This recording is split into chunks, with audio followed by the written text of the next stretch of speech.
Circular major में कोई भी हमारा जो एंगल होगा वो डिग्रीज में मेजर नहीं होता, वो मेजर होता है इन रेडियन। ऑलराइट। जी।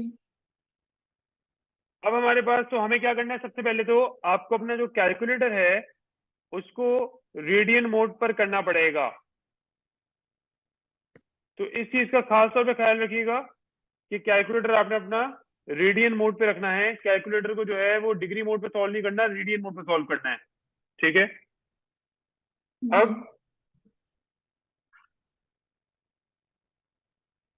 हमारे पास जो अगली चीज है, पहले तो हम देख लेते हैं कि रेडियंस का फॉर्मूला क्या होता है। तो रेडियंस का फॉर्मूला होता है radian is equal two degrees upon 180 multiply by pi, multiply by हाँ, पाई। पाई। ठीक है। तो लेट से अगर मेरे पास जो है एक एंगल है, लेट से मेरे पास कोई एंगल है, एक एंगल है अल्फा, और अल्फा की वैल्यू है 180 डिग्री। क्या है बेटा? 180 डिग्री। 180 डिग्री। तो हम क्या करेंगे, अगर मुझे इसको रेडियन में कन्वर्ट करना होगा तो मैं क्या करूंगा, इस फॉर्मूले में डाल दूंगा। तो जी। ये बन जाएगा रेडियन इज इक्वल टू कितना डिग्री है, 180 180। अपॉन 180, और ये आ जाएगा पाए। तो 180 और 180 कैंसिल आउट हो जाएगा तो बचेगा 1। तो दिस विल बिकम 1 पाए, या फिर और जस्ट पाए। क्लियर? जी। ठीक है। तो बेसिकली इससे हमें क्या पता चला, इससे हमें ये पता चला कि जो पाए होता है, pi is actually equal to 180 degree. Pi किसके बराबर होता है? 180 डिग्री। पाए 180 डिग्री के बराबर है। तो लेट से अगर मैं आपसे पूछूं 2 पाए कितना होगा, तो 2 पाए कितना होगा डिग्रीज में? 360। 360। इसी तरीके से अगर मैं पूछूं हाफ पाए कितना होगा,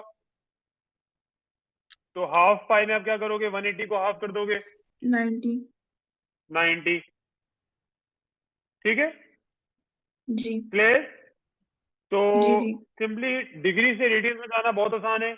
अगर मुझे डिग्री से रेडियंस में जाना होगा तो क्या करेंगे, अगर आपके पास रेडियंस के अंदर कोई भी वैल्यू आएगी ना, जैसे अगर आपके पास रेडियंस में कोई वैल्यू आती है, लेट से 3/2 पाए, ये आपका एंगल आया रेडियंस में।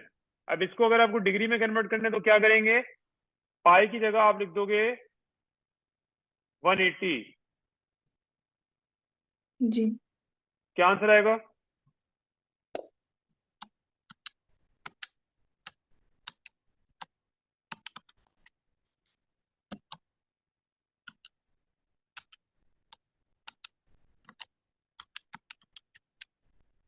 270।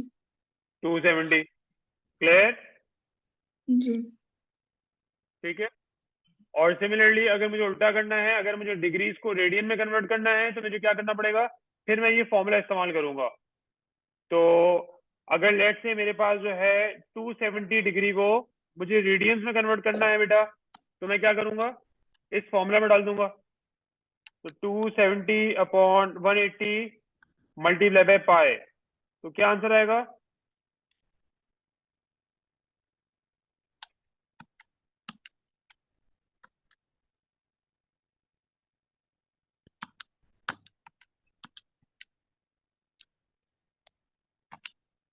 1.5। 1.5, यानी 1.5 का मतलब है 3/2 ये होगा, 3/2 जी। और आगे pi. I hope this is clear. जी सर, क्लियर है। ठीक है। अच्छा, जी। अब लेट से ये मेरे पास एक सर्कल है। अब इस सर्कल का जो, ये जो सर्कल की जो पूरी बाउंड्री होती है, इसको हम क्या कहते हैं, ये कहलाता है सर्कल की बाउंड्री जो है वो बेसिकली सर्कल का सरकमफेरेंस कहलाता है। ठीक है, लेट्स से जी इस सर्कल की बाउंड्री पे, ये सरकमफेरेंस पे मैंने एक पॉइंट लगाया। इस पॉइंट को मैंने बोला ए, ये है मेरा पॉइंट ए, और एक और पॉइंट लगाया, लेट्स से ये है पॉइंट बी। बी अब मैं आपसे पूछ रहा हूँ कि ए से बी का डिस्टेंस निकालो।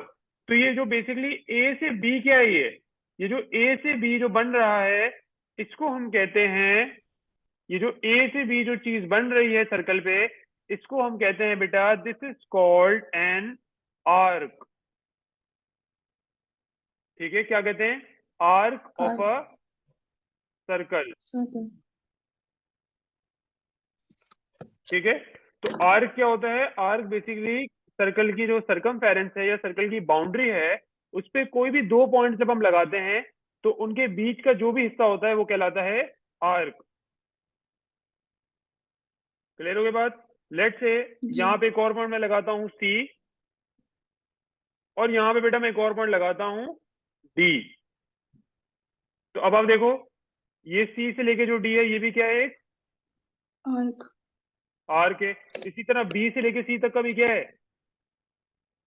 आर्क। एक और आर्क भी पॉसिबल है। ये देखो, ए से ए लेकर टू डी तक का भी, जी ए से लेकर डी तक का भी क्या है? आर्क। आर्क है। ठीक है, सही हो गया। जी तो बेसिकली अब हमें क्या करना होता है? अब हमें आर्क, जो मेन चीज है आर्क, आपको समझ में आ गया। अब मेन चीज हमें जो जी निकालनी होती है, हमें निकालनी होती है आर्क लेंथ। ये जो आर्क है, ये कितनी इसकी लेंथ है वो हमें निकालनी होती है।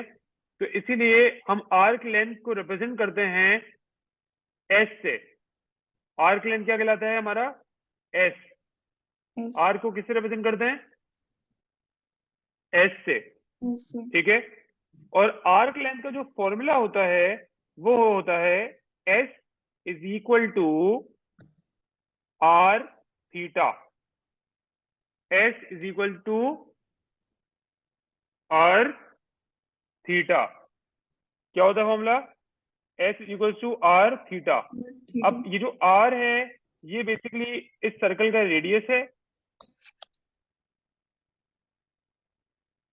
ठीक है, और जो थीटा है, थीटा क्या है? थीटा बेसिकली हमारा एंगल होता है। ठीक है, और एंगल के लिए खास बात क्या है कि एंगल जो है वो रेडियंस में होना चाहिए। अगर आपने एंगल की वैल्यू डिग्रीज में डाल दी तो गलत हो जाएगा सवाल। I hope this is clear. जी सर है। ठीक है बेटा, एंगल्स की जो वैल्यू है वो आप डिग्री में नहीं डाल सकते, आपको एंगल की जो वैल्यू है वो लाजमी तौर पे रेडियंस में डालनी है। ठीक है, तो ये एक बहुत इंपॉर्टेंट फॉर्मूला है आर्क लेंथ का। तो लेट से मैं ये कहता हूं,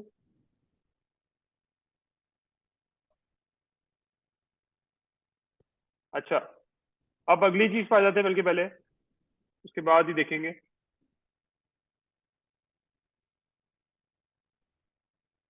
लेट से ये मेरे पास एक सर्कल है। इस सर्कल का ये जो सेंटर पॉइंट है इसको हम कहते हैं ओ। ठीक है, और इस सर्कल में मैंने दो पॉइंट्स लगा दिए बेटा, एक मैंने लगा दिया ए और एक मैंने लगा दिया लेट से बी। क्लियर? जी अच्छा, अब देखो, ये ओ से लेके जो ए, ये किसी सी लाइन है? सर्कल के सेंटर से लेके सर्कल के सरकमफेरेंस तक जो लाइन होती है उसको क्या कहते हैं? ये लाइन क्या शो करेगी? रे, जी, रेडियस। रेडियस क्या शो करेगी? रेडियस। रेडियस इसी तरीके से एक लाइन बी तक भी जा रही है, ये भी किसकी लाइन है बेटा? रेडियस। रेडियस। अब आपको नजर आ रहा है ये जो पूरा एक हिस्सा बन गया है? देखो, ए से लेके बी तक, फिर यहाँ तक ओ तक, और फिर दोबारा ए तक। तो ये जो पूरा हिस्सा है इसको हम कहते हैं सेक्टर। ये क्या कहलाता है? सेक्टर। सेक्टर। ठीक है, सेक्टर AOB, ये हमारा पूरा एक सेक्टर है। और अगर मैं सिर्फ ए से लेके बी तक की बात करूं तो ये क्या चीज है? ए से लेके बी तक की क्या चीज है? आर्क। आर्क। और ए से लेके बी तक का बेसिकली आर्क है। जी। क्लियर? जी। और ये पूरा क्या है? ये पूरा सेक्टर है। और सेक्टर के बीच में अगर आपको नजर आए तो सेक्टर के बीच में यहाँ पे एक एंगल बनता है, और वही एंगल जो कहलाता है वो कहलाता है हमारा थीटा। थीटा। और आर्क की जो लेंथ होती है, यानी ए से लेके बी का जो डिस्टेंस है, जो फासला है, जो लेंथ है, वो कहलाती है एस।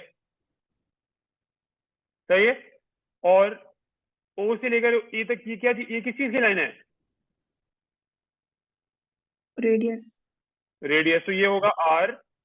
और ओ से लेके बी तक की किस चीज की लाइन है? रेडियस। तो ये भी क्या कहलाएगा? आर। आर। ठीक हो गया? जी। I hope this is clear. जी सर, क्लियर। ठीक हो गया। अच्छा,